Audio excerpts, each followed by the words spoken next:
Donc bonjour à tous, donc je suis Bastien Peuziat de l'Institut pour le développement forestier, donc basé à Orléans en France.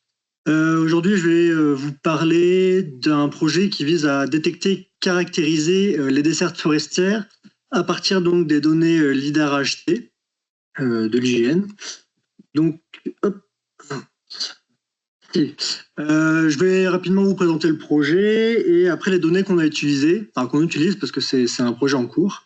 Donc les données de référence et les indicateurs qui sont issus du LIDAR, puis on viendra à discuter de la détection de la desserte. Donc le projet qui s'appelle le projet DESOP, c'est un projet qui est financé par le ministère de l'Agriculture et qui est multipartenaire. Donc on a avec nous l'ONF, l'IGN et l'INRAE. Je disais donc en entrée que c'est un projet qui vise à détecter et caractériser les dessertes forestières et à produire une chaîne de traitement qui viendra aboutir au tracé des dessertes sur une parcelle, sur un secteur donné. Donc, les données qu'on utilise, c'est les données LIDAR HD de l'IGN, donc qui avait aussi été introduit précédemment aujourd'hui. Vous voyez sur la droite un peu la répartition des données déjà accessibles. En fait, la campagne LIDAR HD, c'est une campagne nationale qui a pour objectif de couvrir tout le territoire par LIDAR aéroporté et donc de fournir des nuages de points à 10 points par mètre carré au minimum, qui peuvent donc nous permettre de produire des modèles numériques à 50 cm de résolution. Donc là, vous voyez actuellement que la quasi-totalité du territoire est survolé. Nous, l'objectif du projet, c'est pas forcément de produire, enfin c'est même pas ça, de produire une cartographie France entière, mais c'est de produire une chaîne de traitement qui permettra à chacun de venir faire son propre tracé de desserte. Donc, on a fait un premier constat au début de ce projet, c'est qu'on a regardé les données disponibles, les tracés de desserte disponibles, notamment via les bases de données topo de l'IGN ou certaines données de terrain aussi acquises par GPS. Et on s'est rendu compte bien que dans une grande majorité des cas, on avait un souci de positionnement spatial avec des erreurs qui étaient parfois plurimétriques. Donc là, vous pouvez voir deux exemples que je vous ai mis avec en vert la BD topo l'IGN et en rouge une digitalisation que j'ai réalisée moi-même. On verra par la suite pourquoi. Et on se rend bien compte qu'on a des décalages vraiment parfois très importants. Donc nous, dans un processus de détection et de modélisation de la desserte, on s'est rendu compte que ces données-là n'étaient pas assez précises pour pouvoir calibrer et valider un modèle. C'est pour ça qu'on a pris la décision de créer nous-mêmes le jeu de données de référence, c'est-à-dire le jeu de données qui nous permettra à la calibration et à la validation du modèle de détection. Alors, on s'est basé sur, bien sûr, des rasters qui sont issus du LIDAR HD. Donc là, je ne vous ai pas présenté, mais c'est la carte des pentes, par exemple, en dessous. C'est des indicateurs qu'on peut calculer via le LIDAR, et notamment via le LIDAR HD, parce qu'on a de la donnée qui est disponible quasiment partout en France. Donc, dans un premier temps, on a essayé de sélectionner des secteurs de 2 km par 2 km en fonction de différents facteurs, notamment les sylvo-écorégions. Bien sûr, le pourcentage de forêt, on a pris des secteurs où il y avait plus de 70% des forêts, couvertes. On a également aussi pris en compte la saison d'acquisition, parce les données LIDAR, le programme le programme d'acquisition a commencé en 2020 ou 2021 et se poursuit jusque normalement à la fin de cette année. Donc on voit que les jeux de données ne sont pas forcément pris au même moment durant l'année. Du pourcentage de pente. Tout ça pour nous amener à sélectionner au final 100 secteurs distribués dans 3 environnements que l'on a définis nous-mêmes en fonction de la pente, c'est-à-dire 20 secteurs qui sont analysés en zone de montagne, parce qu'on a quand même pas mal de travaux qui ont déjà été réalisés sur la détection de la desserte en zone montagneuse. Mais nous, on veut s'intéresser également aux zones de moyenne montagne et aux zones de plaine. Pour essayer d'avoir vraiment un jeu de données qui est assez hétérogène sur tout le territoire. Ensuite, un gros travail qui a été réalisé, c'est le travail donc de digitalisation que je vous présentais précédemment. Sur chacun des 100 secteurs analysés, on a donc digitalisé à la main tout type de tracé, donc que ce soit les chemins ou les dessertes ou les routes. Et nous sommes aidés de différents indicateurs qui sont issus du LIDAR. Les principaux, c'est par exemple la pente, qui fait très bien ressortir la desserte, je vous le présenterai tout à l'heure, et également d'autres types d'indicateurs. Donc c'est un travail qui est relativement fastidieux, mais qui est vraiment primordial si on veut avoir un modèle de qualité et surtout une validation de ce modèle-là. C'est vraiment, c'était vraiment un enjeu d'avoir un jeu de données très fiable. Lors de la digitalisation, on a également ajouté un champ de confiance. Alors on l'a appelé champ de confiance, c'est-à-dire qu'il définit en trois niveaux, la confiance que l'on apporte au tracé que l'on digitalise. C'est-à-dire, la confiance 1, c'est vraiment un tracé où on est sûr que ça soit un tracé, peu importe sa nature. La confiance 2, on est quasiment sûr que sur l'indicateur en question, on voit un tracé, mais c'est potentiellement aussi un cours d'eau ou autre. Et la confiance 3, c'est vraiment, on n'est pas certain du tout de voir un tracé, mais on peut parfois voir sur certains indicateurs une correspondance entre deux tracés. Donc c'est derrière pour nous aider en fait à valider le modèle et à sélectionner principalement la confiance 1 où on est sûr d'avoir le tracé. Donc une fois qu'on a vraiment créé ce jeu de données de référence, ça constitue le premier socle pour la modélisation, mais le deuxième socle, ça va être de calculer et de sélectionner les indicateurs qui sont issus du LIDAR.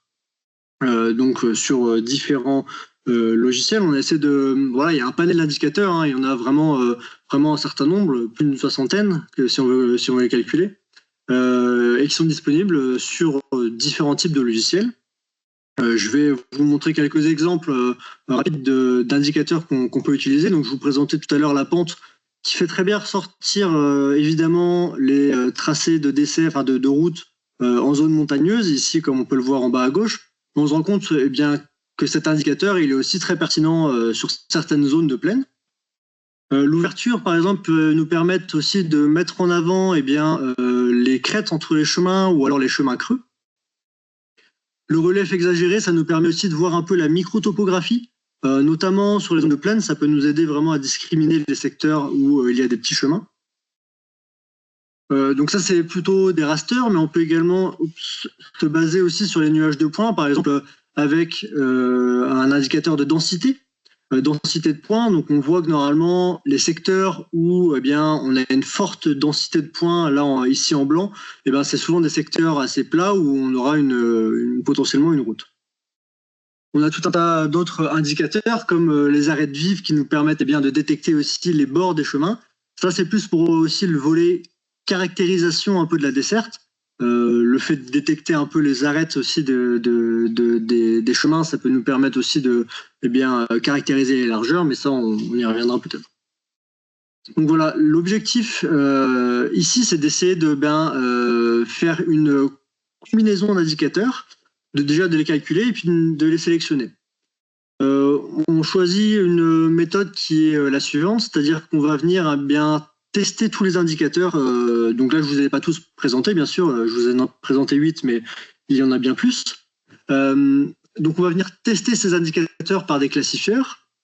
On a choisi de prendre un classifieur Random Forest pour essayer de déterminer l'importance qu'avait chaque indicateur par rapport à un autre et de pouvoir sélectionner aussi les variables. Le deuxième point, ça va être après de regrouper ces indicateurs. On utilise une analyse en composantes principales et puis un clustering, je l'imagerai tout à l'heure dans la diapo suivante. Et c'est pour essayer en fait de trouver les ressemblances et d'éviter les redondances en fait pour les redondances d'indicateurs et les redondances de résultats. Car en fait, un classifieur comme Random Forest, il est assez sensible au nombre d'indicateurs qu'on lui apporte. Et donc important de ne pas non plus le surcharger et apporter trop de bruit. Le troisième point, ça va être de faire une combinaison de ces différents indicateurs par la méthode SFS, également basée sur du Random Forest. Cette méthode, ça va nous permettre en fait de voir quels sont les indicateurs qui fonctionnent bien ensemble et de sélectionner un certain nombre d'indicateurs par environnement. Enfin, la dernière étape, ça va être de retourner faire un modèle random forest uniquement sur les indicateurs sélectionnés. Ce que je vous disais tout à l'heure, eh bien, ce modèle-là, il est assez sensible au bruit. Donc là, c'est un rapide exemple parce que le projet est encore en cours. Là, c'est l'étape vraiment en cours. On a déjà testé une cinquantaine de variables en fonction des 3 environnements. Donc cette diapo-là, elle est assez intéressante. Donc c'est normal si vous voyez pas forcément bien les noms des indicateurs. C'était pas mon but, mais c'était plus de vous montrer eh bien qu'il y a des différences entre les 3 environnements sélectionnés, c'est-à-dire plaine, moyenne montagne et montagne. Et on voit eh bien, que certains indicateurs sont beaucoup plus performants dans un environnement qu'un autre. Donc l'idée ici, ça va être, comme on voit sur la droite, ça va être d'essayer de faire des clusters, des regroupements des indicateurs qui apportent la même information. Je vais essayer d'aller un peu plus vite. Dernier point, donc l'étape suivante, en fait, ça va être de créer des cartes de conductivité. Donc là, je vous ai mis l'exemple de Jean-Romain Roussel hein, qui a produit donc un package R aussi sur la détection un peu des desserts et la création de cartes de conductivité. L'idée derrière, c'est de mettre en avant, de faire ressortir un peu le tracé de dessert en fonction des différents indicateurs pour derrière nous permettre de faire eh bien, une vectorisation semi-automatique ou automatique des tracés de dessert. L'objectif, je le rappelle là rapidement, en fait, c'est bien sûr d'implémenter une chaîne de traitement pour produire ces tracés de dessert sur le logiciel Computri que Alexandre vous présentera tout à l'heure. Donc, c'est de partir du nuage de points et sur une emprise donnée, d'essayer bien de ressortir avec un tracé de dessert. Je finis ma présentation sur ce dernier point. C'est plutôt un appel à soumission on s'est rendu compte qu'il y avait plusieurs projets qui se lançaient, notamment en France, mais aussi bien sûr ailleurs, hein, sur le lien avec les desserts, la détection et la caractérisation de ces desserts-là. Et donc, on est en train de se pencher sur la réflexion d'un workshop sur spécifiquement la desserte forestière, qui vise bien à essayer de regrouper les projets autour de 2 volets, la détection et la caractérisation des desserts. Donc, si jamais vous êtes intéressé par discuter de différents projets autour de la desserte, vous pouvez nous contacter. J'ai mis mon contact ici ou même Alexandre.